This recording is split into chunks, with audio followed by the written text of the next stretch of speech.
ये पराया देश है। ये काल भगवान जिनको कहा गया, जो किसी को नहीं छोड़ता है, यहाँ सबका शरीर का अंत कराता है, चाहे कीड़े मकोड़े हों, चाहे आसमान में उड़ने वाले पक्षी हों, चाहे ये अन्य पशु पक्षी जिसको कहा गया वो हों, सबको, अन्य मनुष्य हो, सबका अंत करता है, सबका प्राण हरण करता है वो। तो ये काल भगवान का देश है। जब तक अपने देश में नहीं पहुँचोगे, अपने प्रभु पिता के गोदी में नहीं बैठोगे, तब तक मुक्ति नहीं मिलेगी। मुक्ति किसको कहते हैं? शमशान घाट पर चले जाओ, कहीं कहीं लिखा रहता है मुक्ति धाम मोक्ष धाम। 2 दिन लग जाए मुर्दा जलाने में, लेकिन आते हो वापस लेकर के, कहते हो इनको मुक्ति दिला के ही हम आएंगे, और बैठे रहते हो वहीं भूखे प्यासे, शरीर को जला कर तब आते हो घर को। मुर्दा कोई नहीं लाता है शमशान घाट से, शरीर की मुक्ति तो वहाँ हो जाती है। लेकिन ये शरीर को चलाने वाली जो ये शक्ति है परमात्मा की अंश, इसकी मुक्ति नहीं हो पाती है। ये लौट 84 आया, ऐसी 84 में आती रहती है। तो किसमें? कीड़ा मकोड़ा की योनि में, सांप गोजर बिच्छू की योनि में, आसमान के उड़ने वाले यूँ पक्षियों के योनि में, जल में जो जीव रहते हैं उसी में बंद होना पड़ता है। तो इसकी मुक्ति जरूरी है। इसकी मुक्ति नहीं मिलेगी तो लौट तकलीफ झेलना पड़ेगा।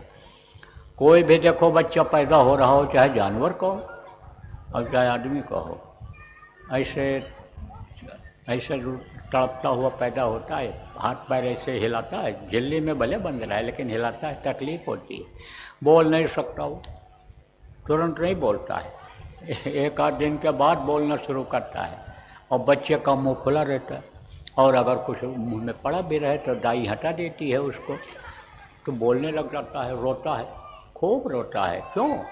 जन्मते वक्त भी तकलीफ़ होती है, मरते वक्त भी तकलीफ़ होती है। तो जब तक आप ये समझो कि अपना काम नहीं बनेगा, ये जीवात्मा अपने प्रभु के पास नहीं पहुँचेगी, तब तक ये रोना धोना लगा रहेगा। जन्मत मरत दूसरा दुख होई, जन्मना और मरना प्रेमियों लगा रहेगा। इसलिए काम अपना करो जाइए, पढ़ाए काम नहीं फंसना, फंसो नहीं इसमें, करो सब काम। शरीर की रक्षा के लिए खा लो, शरीर की रक्षा के लिए आप कमा लो, शरीर की रक्षा के लिए आप कपड़ा पहन लो, कपड़े का इंतज़ाम कर लो, गर्मी ठंडी बरसात से बचने के लिए आप मकान बना लो, मकान में रह लो। बच्चे हैं, बीबी है, नहीं है तो माता पिता हैं, उनकी सेवा कर लो। नहीं कोई कमाने वाले हैं, उनके लिए भी कमा लो। लेकिन 24 घंटे इसी में फंसे मत रहो। 2 घंटा समय अपना काम करने में निकालो। वो चीज़ बताऊंगा जो और गुरु लोग बताए हैं, वही चीज़ आपको भी बताऊंगा।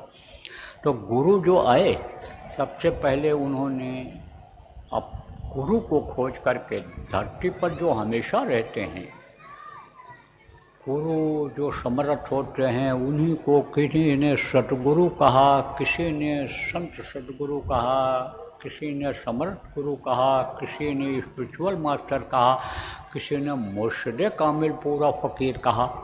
तो रहते हैं गिरी बदरिया पाप की बरस दई अंगार, और संत न होते जगत में जल मरता संसार। संत ही संभाले रहते हैं, तो उनके पास पहुंच जाते हैं। कौन? जो काम करने के लिए आते हैं, गुरु का काम करने के लिए, रास्ता बताने के लिए जिनको भेजा जाता है, वो उनके पास चाहे भटक भुटक के पहुँचें, कैसे भी पहुँचें, वहाँ पहुँच जाते हैं। और नहीं भी पहुँच पाते हैं तो वो उनको खींच लेते हैं। कैसे खींचते हैं यह तो मैं जानता हूँ कि कैसे खींचा जाता है, कैसे खींचे गए हम लोग। तो वो खींच लेते हैं, और खींच करके फिर उनको वही नाम दे देते हैं जिस नाम के बारे में कहा गया है कि नाम नाम सब कोई कहे, और नाम न चीन्हा कोय, और नाम चीन्हा सतगुर मिले, नाम कहावे सोए। जिस नाम की पहचान उनको हो जाती है, जिस नाम का प्रभाव उनके अंदर आ जाता है, वही नाम उनको बता देते हैं, और उसी नाम की कमाई करने लगते हैं। जैसे सुमिरन करने के लिए देखो, जो आप पुराने नामदानी हो, आपको बताया गया कुछ लोग गुरु महाराज के शिष्य बैठे हो, गुरु महाराज ने बताया वही नाम की कमाई करने लगते हैं। सुमिरन ध्यान भजन जो आपने किया हम कर रहे हैं, आपको करने को बताया जाएगा वही करने लगते हैं, और फिर आत्मा उनकी जो होती है वो परमात्मा के अंश में पहुंच जाती है, ताकत आ जाती है। अब आपको और समझा दें, छोटे छोटे टुकड़े लोहे के पड़े हों और चुंबक उधर ले जाओ तो चुंबक खींच लेगा उनको, किसको? उन टुकड़ों को खींच लेगा और अपने में मिला लेगा। आप समझो कि खींच करके मिला लेगा। अब उसी टुकड़े से आप अगर छोटे टुकड़े को छुआओ तो वो उसको खींच लेगा, उसको खींचेगा। कैसे? उसके अंदर वो ताकत आ जाएगी। ऐसे ही जब उस प्रभु तक आत्मा पहुंच जाती है तो प्रभु की शक्ति उसमें आ जाती है, और फिर वो हुक्म दे देते हैं, अब जाओ तुम जीवों को जगाओ, जीवों का काम करो, जो चीज़ भूले हुए हैं उनको याद दिलाओ, और याद दिला करके रास्ता बताओ, और रास्ता बता करके उनको मेरे पास तक लाओ। तब वो आप पे समझो ये काम शुरू कर देते हैं। तो जितने भी संत आए सब लोग जब तक इस मृतलोक में रहे लोगों को रास्ता बताए, बगैर भेदभाव के, बगैर कोई स्वार्थ के उन्होंने रास्ता बताया। और जब जाने लगे तब दूसरे को कह करके बता करके गए, घोषणा करके गए कि अब इस काम को ये करेंगे, ये देखेंगे। तो प्रेमियों, जैसा मैंने आपको बताया कि अमृत लोक है, कोई यहाँ अमर हुआ ही नहीं, सबको शरीर छोड़ना पड़ा। तो गुरु महाराज हमारे वो भी चले गए, आप ये समझो। लेकिन जाने से पहले मेरे लिए हुक्म देकर गए थे। आप जो पुराने लोग हो आप जानते हो, आपके पास रिकॉर्ड किया हुआ भी होगा, पढ़े भी होंगे। मान लो कोई अगर बशीरतगंज उत्तर प्रदेश उन्नाव जिला में पहुँचे भी रहे होंगे तो वहाँ पर गुरु महाराज ने खड़ा करके हमको बताया था कि ये नए लोगों को नामदान देंगे और पुरानों की ये संभाल करेंगे। तो गुरु का आदेश ही गुरु भक्ति होती है। गुरु को जब समझ नहीं पाता है आदमी और गुरु भक्ति नहीं कर पाता है तब मनमुखता आ जाती है, तब वो स्वार्थी हो जाता है। इसलिए गुरु भक्ति करनी चाहिए। गुरु भक्ति पहले करे, पीछे और उपाय, पीछे का और उपाय करे, तो गुरु भक्ति तो करनी है। बगैर गुरु भक्ति के कोई चीज़ मिलती भी नहीं है। बगैर गुरु भक्ति के आप समझो कि कोई भी चीज़ अगर चाहे आदमी तो नहीं मिलता है। यही कारण है कि जिन लोगों ने गुरु भक्ति छोड़ी परेशान हैं। कैसे यह भी बता दें आपको। कहोगे नहीं परेशान हैं, इज्जत है इनकी, ऊँची कुर्सी पर बैठते हैं, ऊँचे मकान में रहते हैं, गाड़ी घोड़ा पर चलते हैं, रुपया पैसा इनके पास है, यह परेशान नहीं है, सत्संगी हैं, शिष्य हैं बाबा जी। लेकिन कहो कि मानसिक शांति है, अरे आराम से खाते सोते हो, है तब चुप हो जाएंगे, पता लगाओगे तो लड़ाई झगड़ा कुछ न कुछ समस्या उनके सामने बनी ही रहती है। कारण क्या है? कारण यही है कि गुरु को समझ नहीं पाते हैं। गुरु को क्या समझे? गुरु को मानुष जानते, ते नर कहिए अंध, महादुखी संसार में आगे यम के फंद। अंध माने क्या होता है? अंधा। अब इन आँखों से तो दिखाई पड़ता है, लेकिन अंदर की आँख खुली नहीं। और गुरु की पहचान अंदर में होती है। हड्डी और मांस के शरीर का नाम गुरु नहीं होता है। गुरु एक पावर होती है, गुरु एक शक्ति होती है। तो जिसके अंदर वो आ जाती है उसका रूप ही बदल जाता है, अंतरात्मा ही उसकी यानी समझो साफ हो जाती है, बुद्धि ही उस तरह की हो जाती। तो वो अंदर से गुरु की पहचान होती है, तो वो पहचान हो नहीं पाई। तो दुनिया वालों के आगे क्यों हाथ फैलाने लगते हैं? ये सत्संगी लोग दुनिया वालों से क्यों मांगने लग जाते हैं? इसीलिए कि हमको ये दे देंगे, धन दे देंगे, पद दे देंगे, पोस्ट दे देंगे, हमको हमारी तरक्की करा देंगे, ये हमारे मददगार हो जाएंगे, उनसे मांगते हैं। लेकिन वो भी तो किसी से मांग के ही देते हैं। अरे रुपया पैसा ये किसका है? माया तो है राम की, मोदी सब संसार, और जाको चिट्ठी उतरी सोई खर्चनहार। यह माया किसकी है? जगदीश की है। जगदीश किसको कहा गया? जो जगत का ईश है, इस दुनिया का बनाने वाला है, जो इसका मालिक है, उसका है ये। जिसको दे दिया उन्होंने, खर्च करो, उससे मांगोगे तो वो देगा मांगने पर, लेकिन वो भी मांगता ही रहता है। मगता से कि मांगते रहते हैं। मगता से मांगने के बजाय गुरु से अगर मांगा जाए, धरणी जहाँ लो देखिए, धरती पर जहाँ तक देखो सब भिखारी हैं। धरणी जहाँ लो देखिए, तहाँ लो सब भिखार, और देने वाला दाता केवल सदगुरु। देख न माने हार। जब ये देने लगते हैं तब हार नहीं मानते हैं, लेकिन विश्वास होना चाहिए। और विश्वास कब होगा? देखे बिन न हुए प्रतीति, और बिन प्रतीत हुए न प्रीति। बगैर देखे विश्वास नहीं होता है। तो प्रेमियों, गुरु भक्ति किसको कहते हैं? गुरु भक्त कौन बनता है? जो गुरु की महिमा गरिमा को समझ जाता है, गुरु को पहचान जाता है कि हड्डी मांस और अन्य खून का शरीर का नाम नहीं होता है। गुरु एक पावर होती है, शक्ति होती है, जो उस प्रभु से जुड़ी हुई होती है, जो सबका सृजनहार। तो गुरु भक्ति तो भैया करनी है। क्यों? क्योंकि गुरु सबसे पहले मिलते हैं, है ना। गुरु गोविंद दो खड़े, काके लागो पाए, और बलिहारी गुरु आपने जिन गोविंद दियो दिखाए। गुरु ही भगवान से मिलाते हैं। गुरु को ही मानना चाहिए, पूजना चाहिए, पूछना चाहिए। गुरु के आदेश को, चाहे रैन में हो, चाहे बैन में हो, चाहे सैन में हो, पालन करना ही गुरु भक्ति है, करना चाहिए। तो गुरु के आदेश का पालन कर रहा हूँ। जब तक जीऊँगा तब तक करूँगा, जब तक ये शरीर चलता रहेगा करूँगा, क्योंकि गुरु भक्ति करनी। और गुरु अगर राजी रहेंगे तो गुरु राजी तो करता राजी। काल कर्म की चले न बाजी, काल कर्म की कोई बाजी नहीं चलती। का तन मन से सच्चा रहे और सदगुरु पकड़े बाँह, काल कभी रोके नहीं, देव राह बताए। इसलिए दोनों काम में लगा हूँ। कौन से काम में? पुरानों की संभाल करने में और नयों को नामदान देने में। अब पुराने लोग जो आप आए हो, आप कहोगे भाई संभाल वाली बात क्या है? देखो, संभाल तो बहुत तरह की होती है, जैसे बताया गया, गुरु महाराज भी बताते रहे।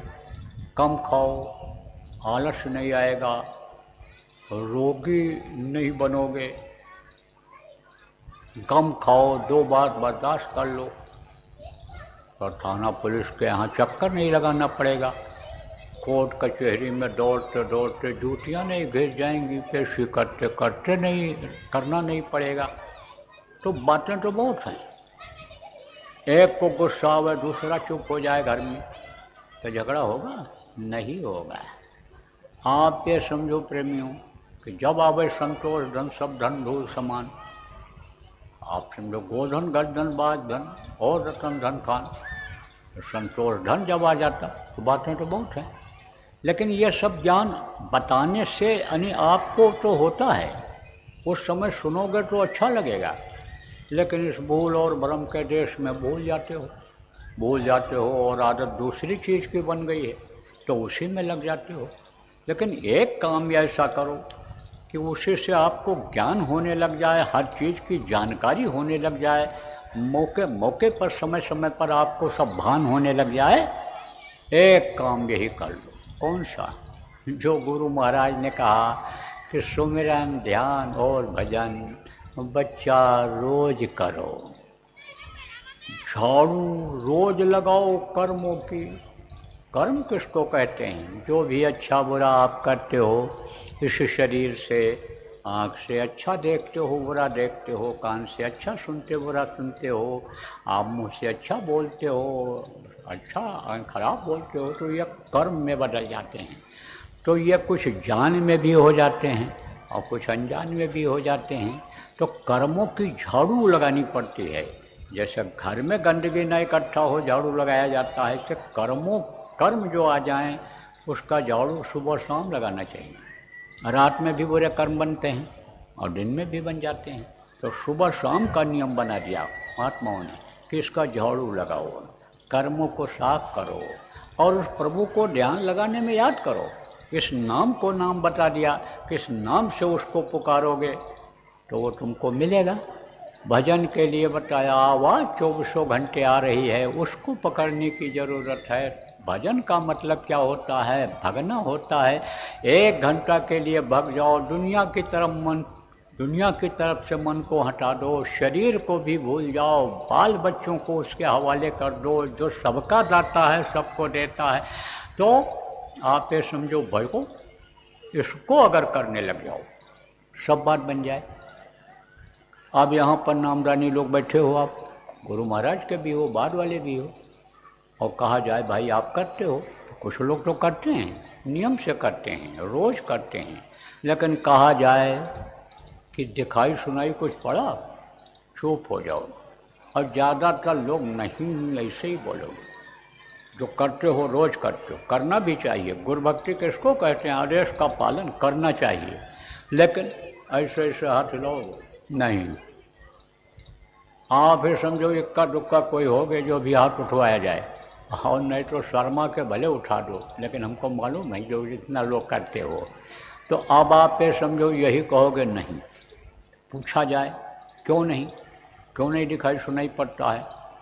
जैसा बताया गया, जैसा गुरु महाराज ने बताया वैसा करते हो। कहोगे मन ही नहीं रुकता है, और आपने भी कहा मन को नहीं रोकोगे कुछ नहीं होगा। और गुरु महाराज भी कहते थे मन का रोकना जरूरी है।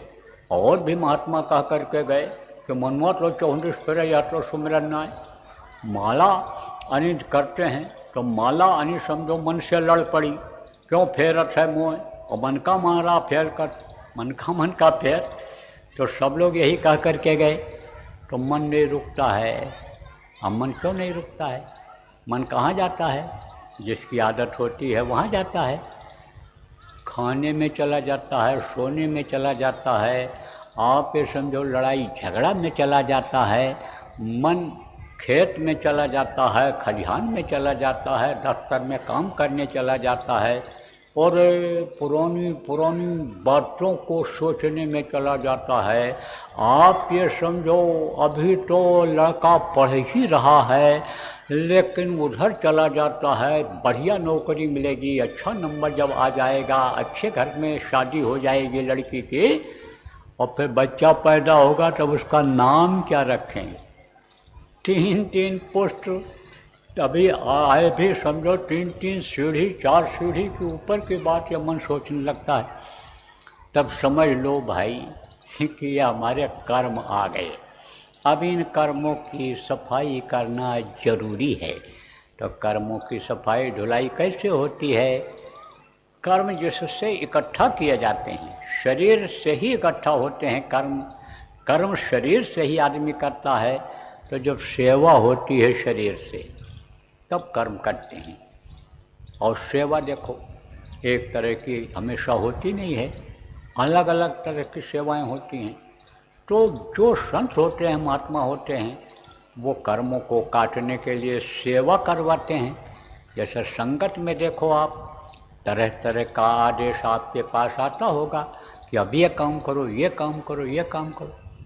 कुछ चीज़ें ऐसी होती हैं कि जिनको करना जरूरी होता है, उसका एक ही नियम बता दिया जाता है। जैसे कुदरत का नियम है, प्रकृति का नियम है, जैसे देश के कुछ ऐसे नियम हैं जो बराबर लागू रखने की ज़रूरत है, कुछ उसमें बदलते रहते हैं। ऐसे ही बदलने वाला जो है वो तो समय समय पर बदलता रहता है, लेकिन जो नियम है हमेशा रहने वाला, जिससे फ़ायदा होने वाला है, वो तो यह भजन ध्यान और सुमिरन। सारे कर्म इससे करते हैं। और इनमें जब मन न लगे तो शरीर से, मन से, धन से सेवा की जाती है, क्योंकि इन्हीं तीनों से पाप होता है।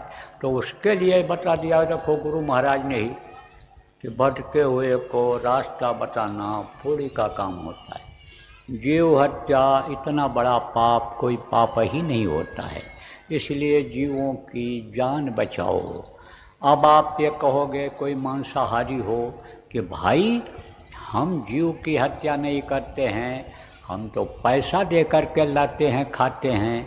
अब अगर आप प्रेमियों जो इसमें बैठे हुए हो मांसाहारी हो, सब लोग मांस खाना बंद कर दो। और इतने आदमी आप बैठे हुए हो, आप अगर यही सोचो कि हम अपने अपने स्तर के लोगों को एक एक आदमी को समझा करके 10 दिन में भी अगर शाकाहारी बना देंगे तो बहुत आदमी शाकाहारी हो जाएंगे। तो जिनकी वजह से ये मांस काटते हैं, वो जानवरों को मारते हैं, वो जानवर बच जाएंगे नहीं बच जाएंगे। तो जान बचाना बहुत बड़ा पुण्य का काम होता है। तो लोगों को शाकाहारी बनाओ, शाकाहार का प्रचार करो, शाकाहार का फ़ायदा बताओ कि भाई बीमारियों की जड़ क्या है, यही खान पान। देखो शाकाहारी ही भोजन हो, तेज हो, मिर्च मसाले वाला हो, खाते खाते आदमी आप पे समझो बीमार हो जाता है। कुछ चीज़ें ऐसी हैं कि जो बीमार करती ही करती हैं। जैसे कहा गया, मारा चाहे दुश्मन बिना तीर बिन घाव, वाको ये बताइयो नित उठ अरुई पूड़ी खाओ। अरुई किसको कहते हैं? घुइयाँ जिसको बहुत लोग कहते हैं। वो एकदम चिकना कर देता है, पेट को मल जमा कर देता है, एकदम बहुत चिकना होता है। ये दोनों चिकना चिकना मिल जाते हैं तो जब संग्रहणी होगी कि नहीं होगी। ऐसे ही आपको समझने की ज़रूरत है कि भाई ये जो मांसाहार है ये खून को खराब करता है, ये बीमारी पैदा करता है। तरह तरह की ये जो बीमारियां आ रही हैं और घर घर में जो ये हो रही हैं, ये इसी का असर है। अब कुछ सत्संगी भी हो जो बीमारी की चपेट में आ जाते हो, तो उसका कारण क्या है? कारण यही है कि बाज़ार की चीज़ का टेस्ट लग गया तो बस उसी को खाते हो। कुछ लोग तो कहते होटल में खाए बगैर पेट ही नहीं भरता है। इतवार के दिन, छुट्टी के दिन बच्चों को लेकर होटलों में जाते हो। तो अब आपको कुछ पता है कि कौन से तेल का बना है, कौन सी चीज़ इसमें पड़ी है, आप तो बस उसको स्वाद लेकर के चले आते हो। मांसाहारी जो लोग हैं उनको कुछ पता रहता है होटलों में खाने वालों को कि ये गाय का मांस है कि बकरा का है कि ये घोड़ा गधा का है कि ये कुत्ता बिल्ली का है। कुछ नहीं, उन्होंने तो मिर्च मसाला डाल दिया, उस पर खुशबू चीज़ डाल दी, खा के चले आते हैं। तो अब आप ये समझो रोग इससे बढ़ेगा कि नहीं बढ़ेगा? रोग इससे बढ़ जाता है। अब खाने पीने वाली चीज़ें ये जो बाज़ार में मिलती हैं उसको स्वादिष्ट बनाने के लिए लोग अपने ईमान और धर्म को बेच देते हैं। अभी कुछ दिन पहले देखो घी पकड़ा गया। कहाँ पकड़ा गया था? अरे वहाँ जहाँ प्रसाद चल रहा था, भगवान प्रसिद्ध स्थान पर चढ़ रहा था, वो घी किस लड्डू किससे बना था? आप समझो कि ये चर्बी से बना। गाय बैल और ये इनकी जो चर्बी होती है इससे तेल निकाल करके उसको बनाते हैं। अब आप ये समझो कि जो आदत बन गई उस चीज़ की वो बच नहीं सकता मांसाहार, इसीलिए रोगी हो जा रहे हो। सबसे बढ़िया तो सेको, खाओ, बच्चों को खिलाओ और रोग से दूर हटाओ उनको। लेकिन अब ये जो फटा पैंट पहनने वाली, जांघिया बहन, जांघिया बनियान पहनने वाली, जो कागज़ का डिग्री डिप्लोमा लेकर आने वाली बहुएं हैं, वो बर्तन धोना चाहती हैं। अरे वो रोटी पकाना चाहती हैं बढ़िया कंडे के आँच पर, लकड़ी के आँच पर, कुछ नहीं। और कुछ तो ऐसी हैं नौकरी करने वाली कि भूखी मर जाएं अगर होटल बंद हो जाए। ये जो टिफ़िन की सप्लाई जहाँ होती है हड़ताल हो जाए कोरोना जैसे, तो ये भूखी मर जाए, भोजन बनाना ही नहीं जानते। कुछ बहुओं का झगड़ा सास से क्यों शुरू हो जाता है, घर में तलाक के मुकदमे क्यों चालू हो जाते हैं? इसी वजह से कि कुछ कर ही नहीं पाती, करना ही नहीं जानती। माताओं ने उनके रोटी बनाना सिखाया ही नहीं। इसीलिए तो कहता हूँ पढ़ाई लिखाई के साथ साथ रोटी बनाना भी सिखा दो इनको, ये ताकि ये बना ले जाए। तो उनके लिए तो वही आसान है। तो सबसे शुद्ध भोजन तो वही होता है। भजनानंदी के लिए तो घर का ही भोजन अच्छा होता है। और बाज़ार की ये जो छाप लगी हुई चीज़ें हैं उनको भी देख लो कि भाई ये बना कहाँ का है, क्या क्या चीज़ें इसमें बनी हैं, आप उसको भी देख लो, समझ लो, सोच लो। हालांकि धोखा देने वाले लोग एक एक तरह का नाम रख देते हैं। मांसाहारी चीज़ों का अलग नाम रख लिया, डिक्शनरी में खोजो अंग्रेजी में तो नहीं मिलेगा, उसका अर्थ नहीं समझ पाओगे। तो बहुत ही सजग रहने के लिए इसीलिए भजनानंदी को ज़रूरत होती है, बच्चों को बचाने की ज़रूरत है। तो टोटल बात समझो, प्रचार करो, शाकाहारी का प्रचार करो, बताओ। बहुत सारी बातें बताई गई हैं शाकाहारी पशुओं के बारे में, शाकाहारी जानवरों के बारे में, आपके समझो मनुष्यों के बारे में बताई गई। यूट्यूब पर सब पड़ा है, आप जो समझदार आदमी हो उसको सुन लो। आपके समझो कि सुनोगे तो सब समझ में आ जाएगा। आज तो ज़्यादा समय नहीं है बताने के बारे में, लेकिन इनको शाकाहारी बनाओ।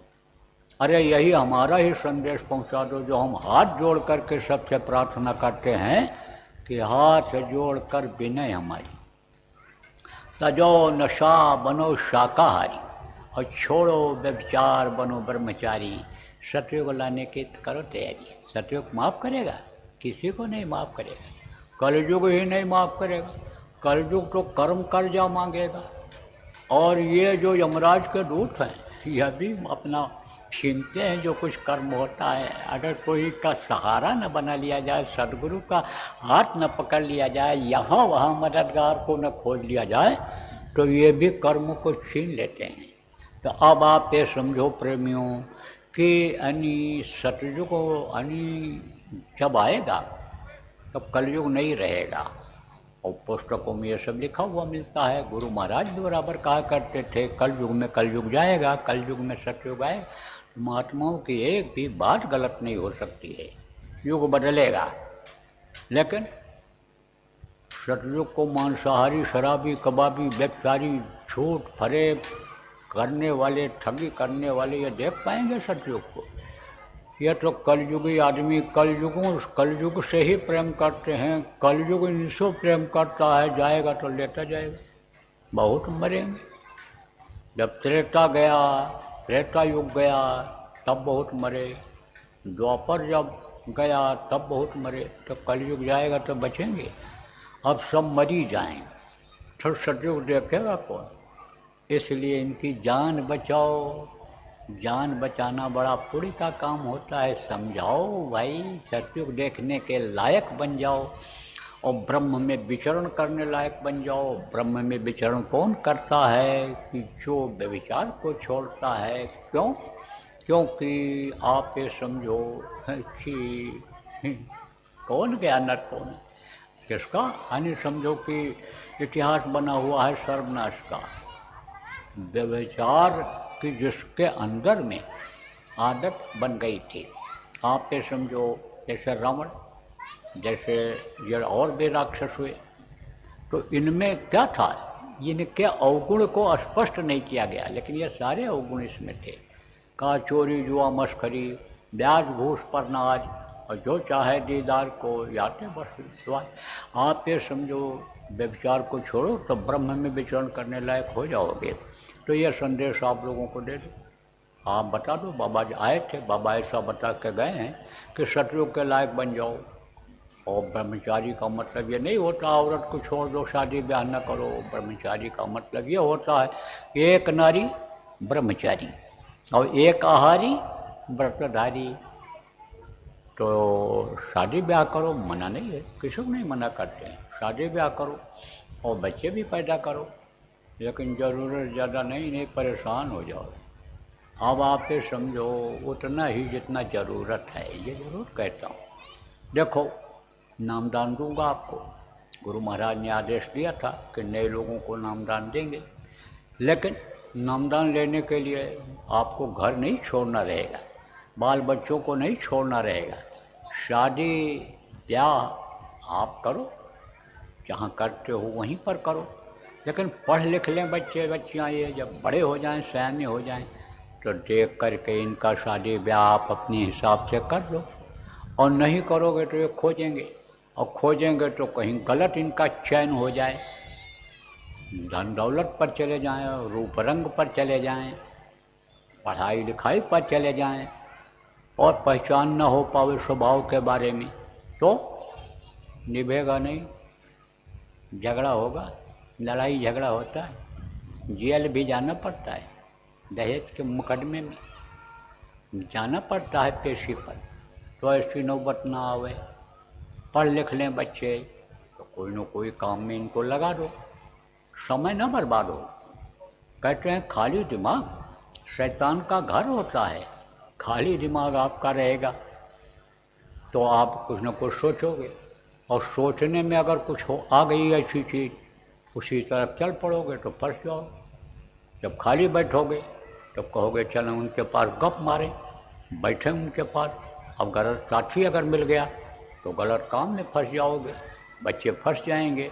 इसलिए काम में लगा दो, रोजगार करा दो, दुकान करा दो, कल कारखाना खुलवा दो, लेकिन सिखा करके। और पूंजी है अपने पास, रुपया पैसा अपने पास है तो लगा करके करा दो। दूसरे को पार्टनर मत बनाओ, पार्टनरशिप निभती नहीं है, झगड़ा होता है। तो ये सब बातें बताता रहता हूँ। देखो इस समय लालच बहुत बढ़ रही है, और लालच में लोग आ जाते हैं। कुछ ठग होते हैं, ठग किसको कहते हैं? मेहनत कम करते हैं और दिमाग से रुपया पैसा कमा लेते हैं, सीखते हैं। जैसे आदमी काम सीखता है, जैसे आदमी अच्छा काम सीखता है, ऐसे वो ठगी सीखते हैं। और ठगों का एक समाज अब बन रहा है। तो पहले तो ऐसा होता था कि जाते थे, कहते थे कि देखो नौकरी लगवा देंगे। अब भी होता है, कहाँ होता है? गाँव में। उधर अभी खबर आई थी बिहार में कि 2.5 लाख रुपया ले करके और IPS बना दिया। IPS जानते हो किसको कहते हैं? SP वगैरह जो होते हैं, पूरे ज़िले के पुलिस के अधिकारी, और वर्दी पहना दिया है और बिल्ला लगा दिया यहाँ IPS का। तो पकड़ा कैसे गया? मोटरसाइकिल पर बैठ कर के दुबला पतला, अरे हमसे भी दुबला रहा होगा, हम मोटरसाइकिल बैठ कर जा रहा था वर्दी पहने हुए। तो देखा उसको, पुलिस वालों ने रोका तो कहा साहब कहाँ पोस्टिंग है? हाँ वो कुछ जाने पोस्टिंग तब तो कुछ नहीं बता पाया। पकड़ के ले गए थाने पर, और जब सख्ती किया तब बताया, नाम भी बताया। कहा कि उन्होंने 2.5 लाख रुपया लिया और कहा हम तुमको IPS बना दे रहे हैं, और वर्दी पहना दिया। कहाँ पहनाए? स्कूल में बुला के। जब छुट्टी हो गई, खाली रहा कमरा, तो वहीं आप समझो पहना दिया। अब वो तो कहेगा हम IPS हो गए। तो ऐसे खींच लेते हैं पैसा, नौकरी के नाम पर, ज़मीन खरीदवाने के नाम पर, मकान खरीदवाने के नाम पर, रुपया पैसा कमाने के नाम पर खींच लेते। गाँव में ऐसा भी हो रहा है। और शहरों में क्या हो रहा है? शहर में जब से ये ऑनलाइन सिस्टम चालू हुआ तब से फ़ायदा भी हुआ, अब नुकसान ज़्यादा हो रहा है। पहले तो फ़ायदा हुआ, जब तक ठगी लोग नहीं सीख पाए थे तब तक तो इससे फ़ायदा रहा है, लेकिन अब नुकसान हो रहा है। बैंक से रुपया ही निकल जा रहा है, पता ही नहीं चलता है। आप ये समझो कि मोबाइल मैसेज आता है। अब जिनकी बुढ़ों की आदत है, जो भजन भाव भक्ति नहीं करते हैं, चाहे सत्संगी ही क्यों न हो, वो उसमें जब देखते रहते हैं और जैसा संदेश आया और उस पर लिखा रहता दबा देते हैं। अब जब दबा देते हैं तो आवाज़ आने लग जाती है और कॉल आने लग जाता है, वो हो जाता है।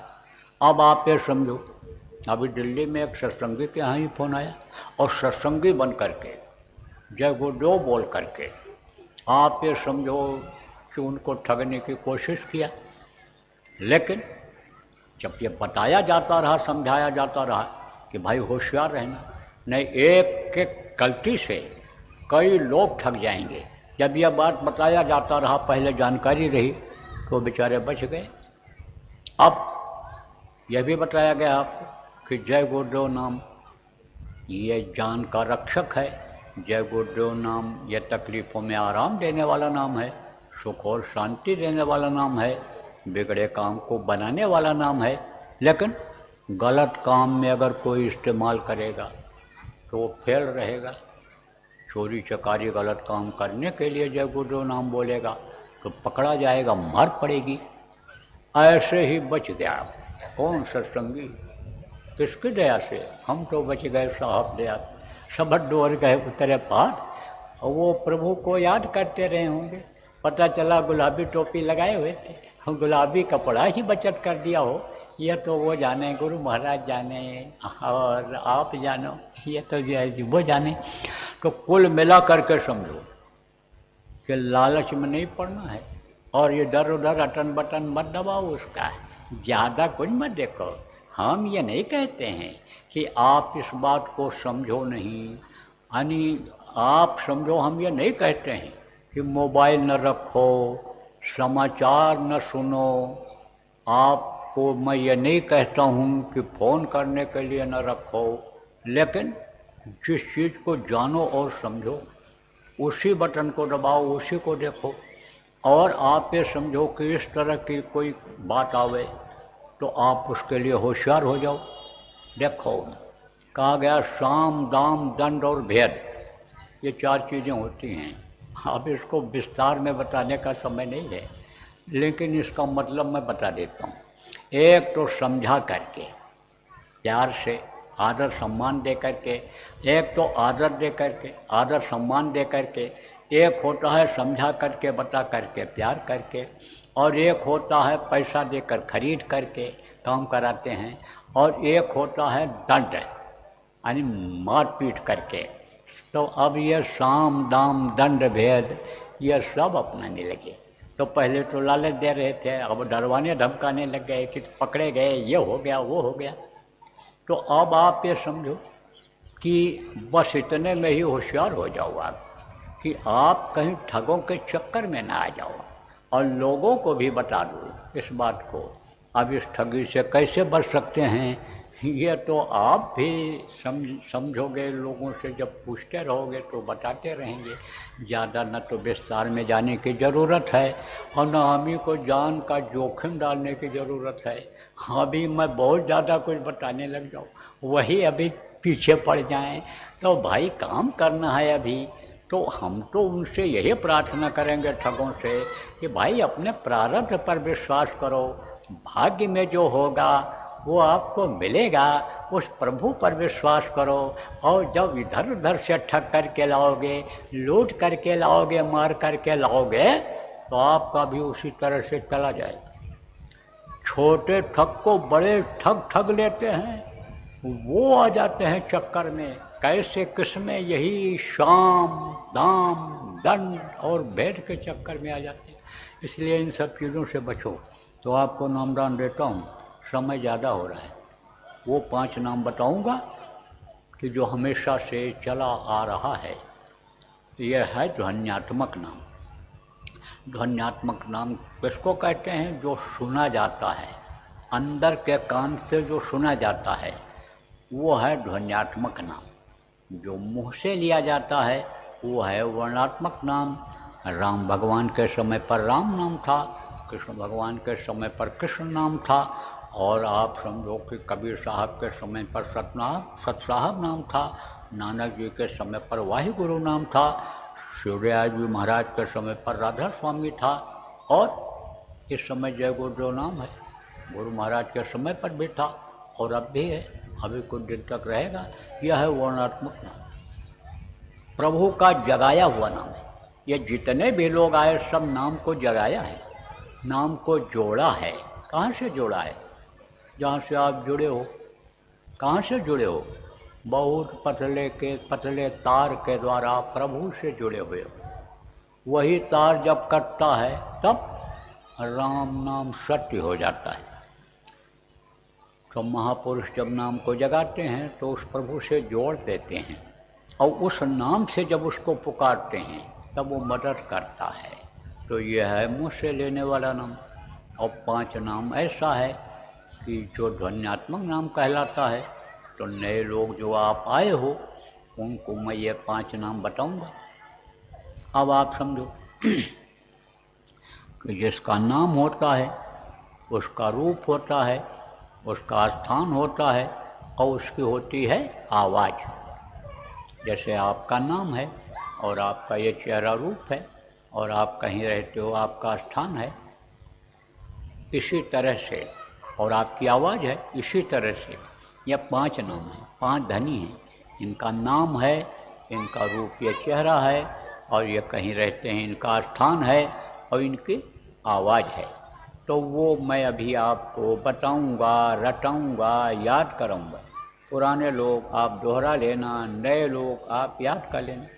न याद हो पावे तो उसका लिखा हुआ कागज यहीं सत्संग के बाद आपको मिल जाए, और ना मिल पावे तो पुराने लोगों से पूछ करके आप लिख लेना, और जब याद हो जाए तब कागज़ को फाड़ करके कहीं सुनसान जगह पर आप फेंक देना।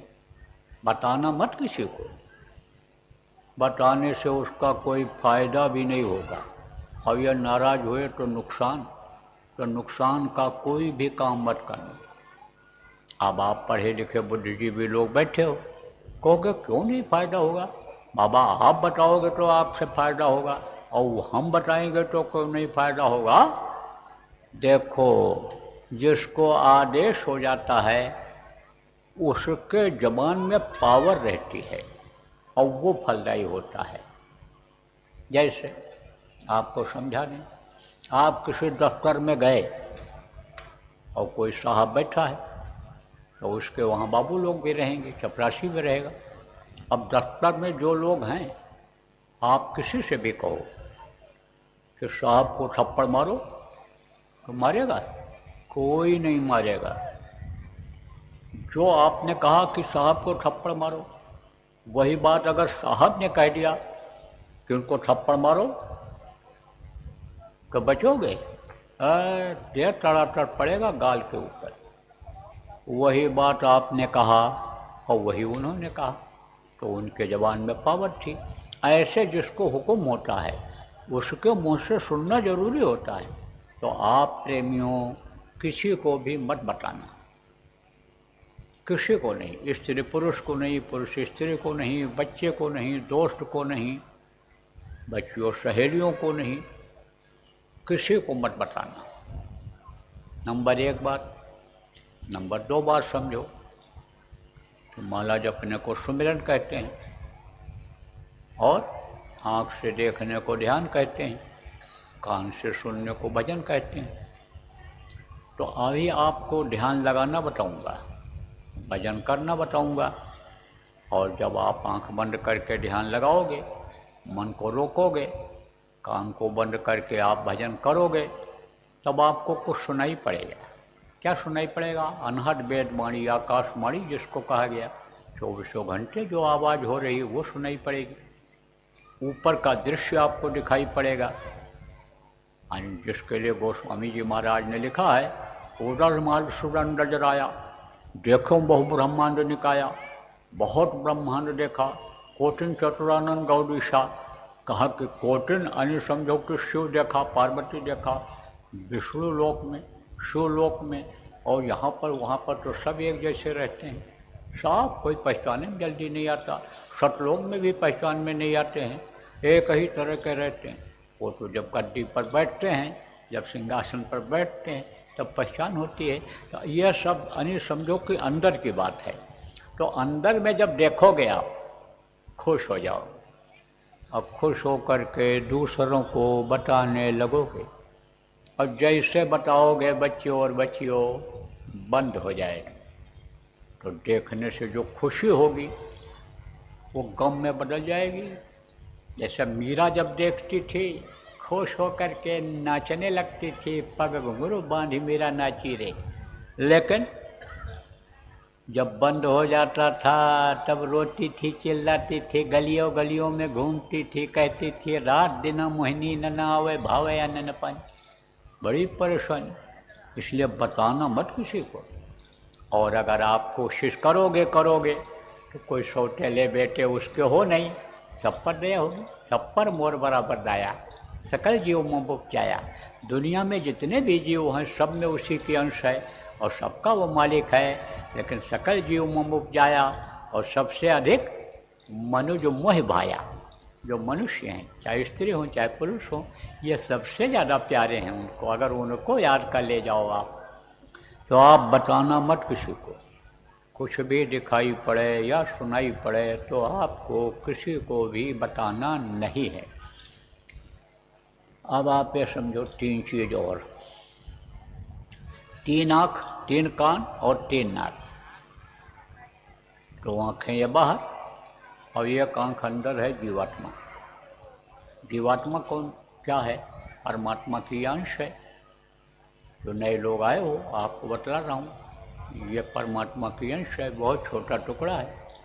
5 महीना 10 दिन का बच्चा जब माँ के पेट में हो जाता है, पिंड बन जाता है, तब वो आत्मा डाल दी जाती है। वही उसका पालन पोषण करती है। बाहर भी शरीर का पालन पोषण आत्मा ही करती है, सारे शरीर को यही चलाती है।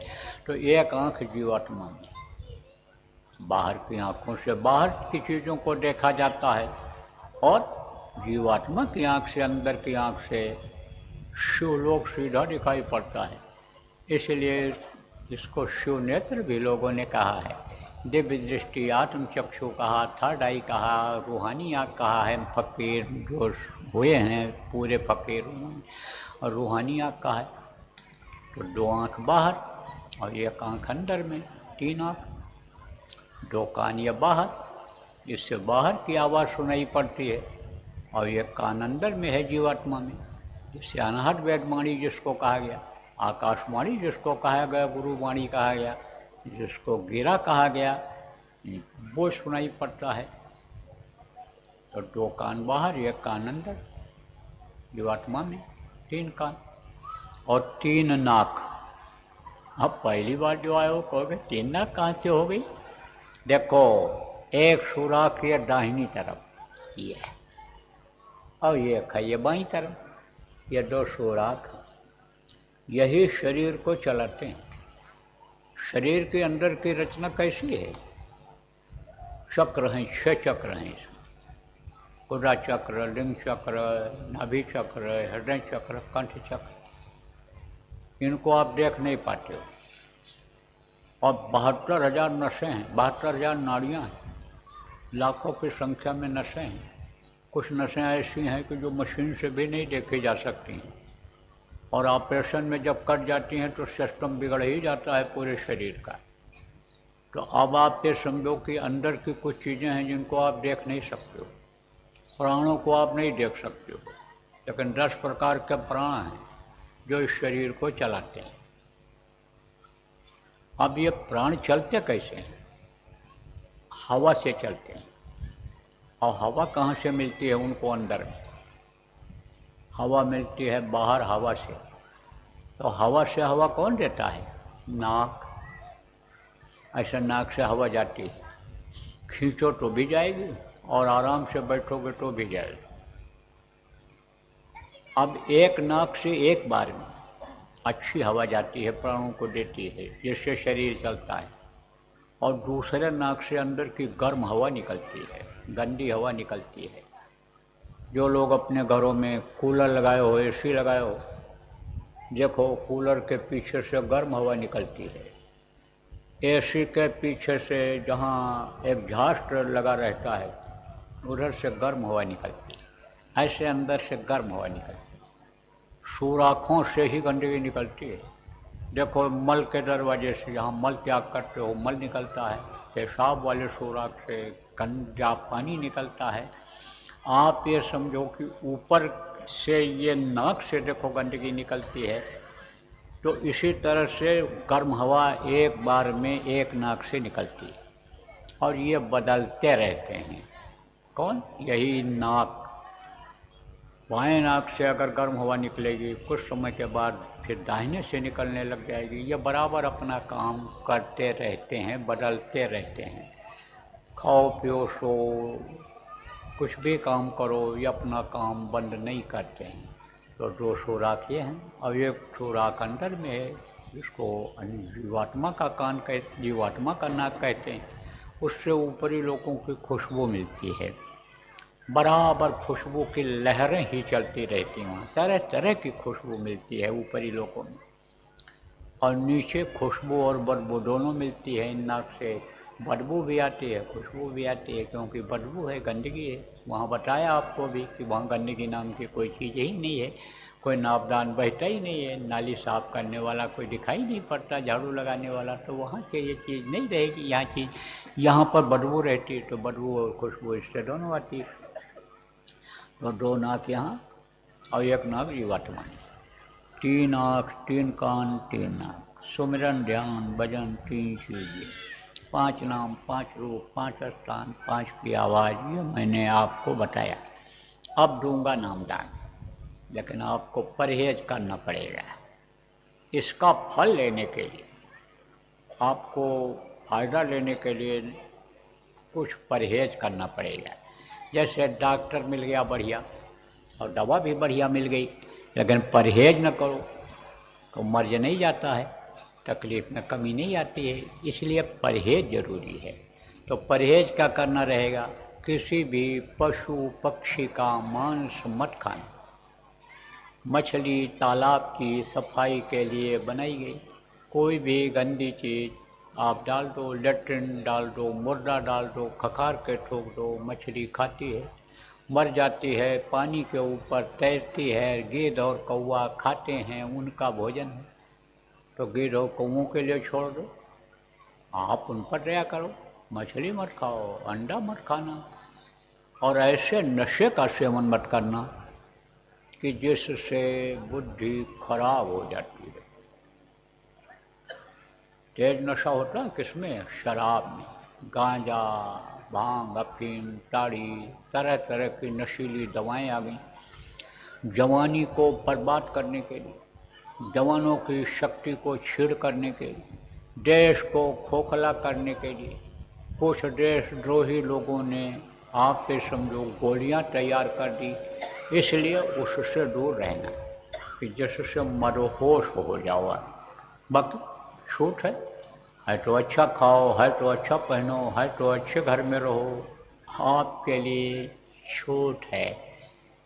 आप पे समझो हाजमा अगर सही है, हजम कर सको तो 4 रोटी की जगह 40 खा लो, हम मना नहीं करते। लेकिन हाजमा कमज़ोर है तो 1 रोटी का भूख रख करके तब खाना।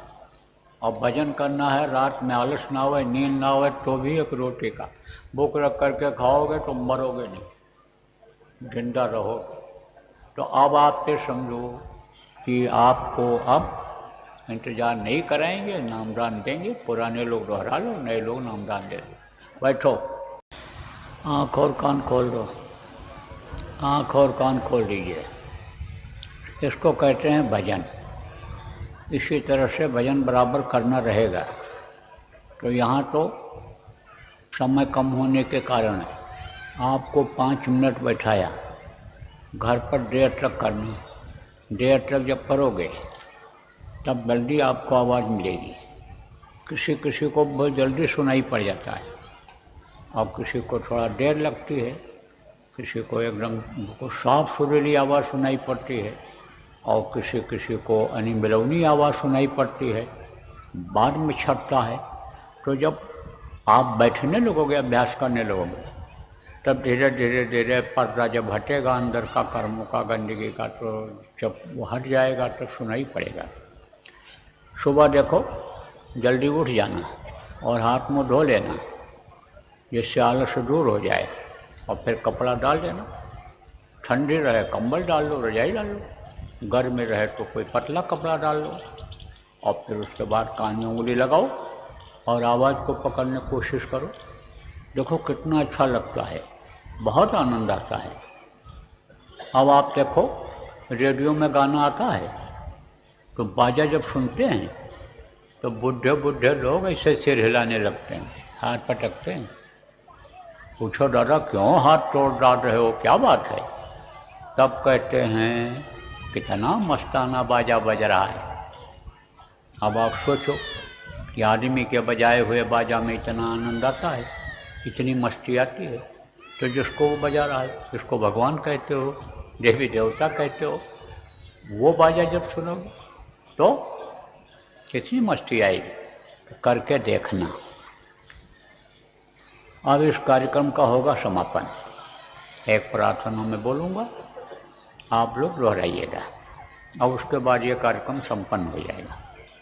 और मैं भी अब यहाँ से जाऊँगा। इधर राजस्थान के धौलपुर ज़िला में बाड़ी में रात को रुकूँगा और कल वहाँ 12 बजे से सत्संग करके और फिर इधर आ जाऊँगा खेरागढ़ आगरा ज़िला में, और वहाँ पर 12 बजे से परसों होगा। उसके बाद वहाँ से चला जाऊँगा भरतपुर। भरतपुर वाले भी चाहते हैं वहाँ हो जाए, समय परिस्थिति अनुकूल रही तो गुरु महाराज की दया से वहाँ हो जाएगा। और 28 तारीख को जहाँ भरतपुर में होगा, उसी दिन गुरु महाराज का मासिक भंडारा का भी तिथि पड़ रहा है, तो मासिक भंडारा का कार्यक्रम अब की बार वहीं पर होगा। गुरु महाराज की दया रही तो वहाँ संपन्न होगा। पूर्णिमा और देखो त्रयोदशी को आप लोग भंडारा करते हो। पहले कहा गया था कि भाई उज्जैन और बावल आश्रम, ये बड़े आश्रम हैं दोनों जगह, तो वहाँ पर आते जाते रहो। और नहीं तो जहाँ जहाँ सत्संग होता है, जहाँ जहाँ आपके आश्रम है, कार्यालय है, वहीं पर आप इकट्ठा होकर ध्यान भजन करो और कुछ बना करके खा लिया करो, कुछ खिला दिया करो, जो बताया गया था। तो ये त्रयोदशी का भंडारा आपकी बार इधर होगा। उसके बाद फिर आगे बढ़ जाऊंगा यूपी में, और भी जगह कार्यक्रम लोग बना रहे हैं, करता रहूँगा जब तक शरीर चलेगा। मैं तो लगा हुआ हूँ, आप भी थोड़ा लग जाओगे तो जल्दी काम हो जाएगा। तो हमारा मुख्य आश्रम है उज्जैन में। उज्जैन में आश्रम बनाया गया है, वहाँ पर कार्यक्रम होते रहते हैं। जैसे नए वर्ष का भी कार्यक्रम होगा 31 दिसंबर 24 और 1 जनवरी 2025 को वहाँ पर कार्यक्रम होगा। आप लोग जो नहीं आए हो, आपको निमंत्रण दिया जा रहा है, आप हमारे आश्रम पर उज्जैन आइएगा। और देखो, देश के नियम के खिलाफ कोई काम न करो, देशभक्ति लाओ, नियम कानून का सब लोग पालन करो, अधिकारियों कर्मचारियों के काम में बाधा मत डालो, सम्मान करो, इज्जत करो इनकी, और किसी की निंदा बुराई मत करो, और ये पचड़ेबाजी में मत फंसो। अब आप लोग इससे अलग होकर के भजन करो, ध्यान करो, सुमिरन करो, और इससे आप अपने शरीर का मानसिक जो तकलीफ है इसको दूर करो और आत्मा का कल्याण कर लो। असला मानव जीवन पाने का लक्ष्य पूरा हो जाए। बोलो जय गुरुदेव। मेहर के नजर करो मेरी ओर, मेहर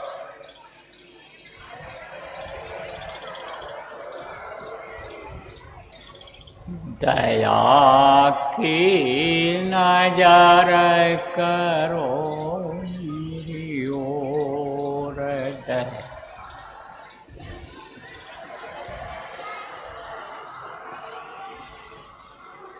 निश दिन तुम्हें निहारो सतगुरु निश,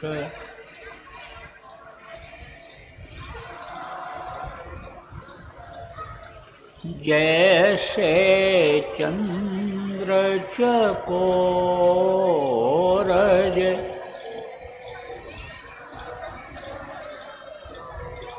हृदया की नजर करो मेरी ओर। दया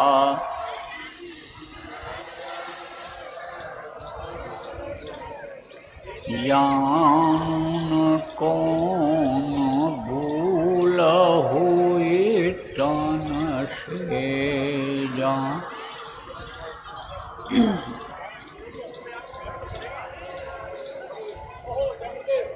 लियो हमसे मुख मोड़ ली,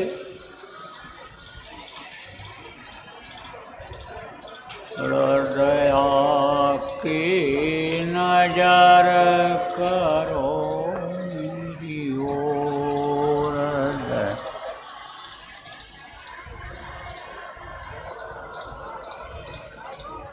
बालक जानी चूक बिसराओ बा।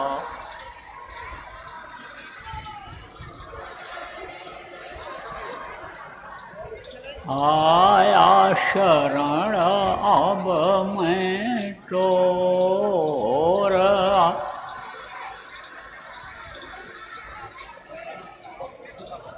हृदया की नजर करो मेरी ओर।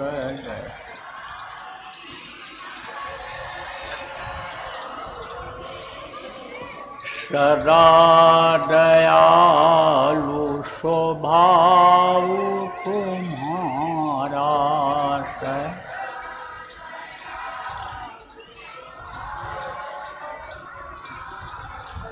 मेरी बेरी आकस भयउ कठोर, मेरी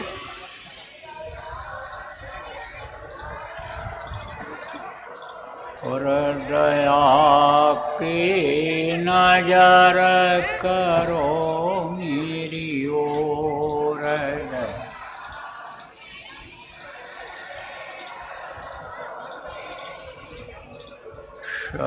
शरणागत की लाज न राखो,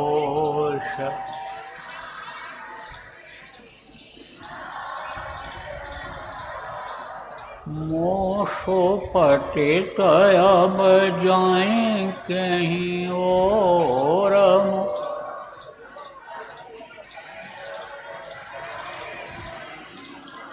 हृदया की नजर करो मेरी ओर।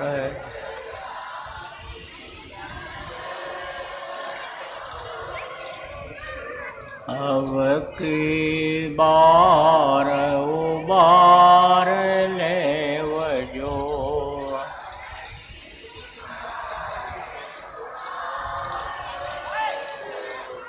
फिर न डरा पग यही मगोर भी।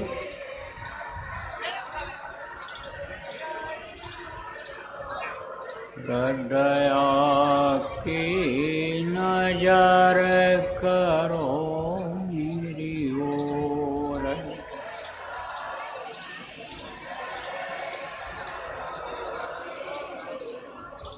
जय गुरुदेव।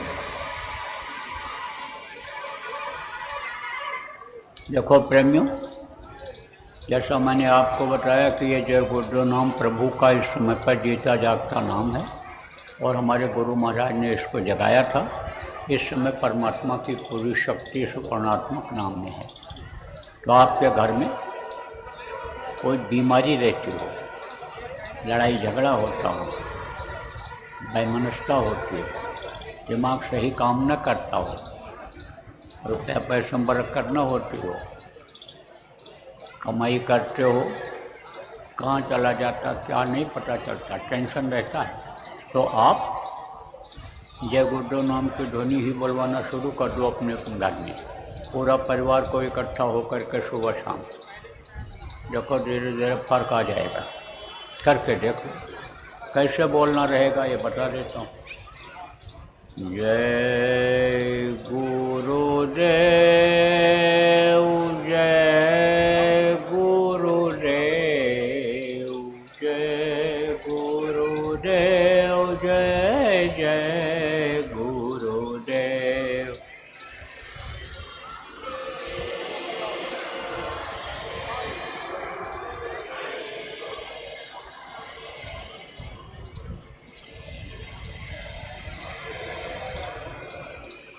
जय गुरुदेव,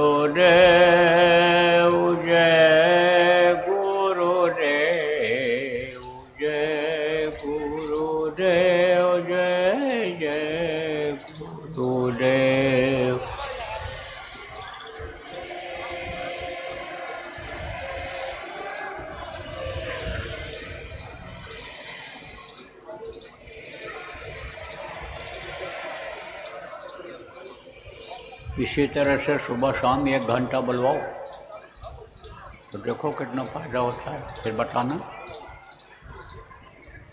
तो आपने समय दिया, प्रचारकों ने प्रचार किया, व्यवस्था किया, हम सब क्या भाई, जिन्होंने अच्छे काम के लिए जगह दिया, जो भी अधिकारी कर्मचारी और बुद्ध नागरिक इस कार्यक्रम को संपन्न बनाने में मदद किए, हम सब क्या भाई। बोलो जय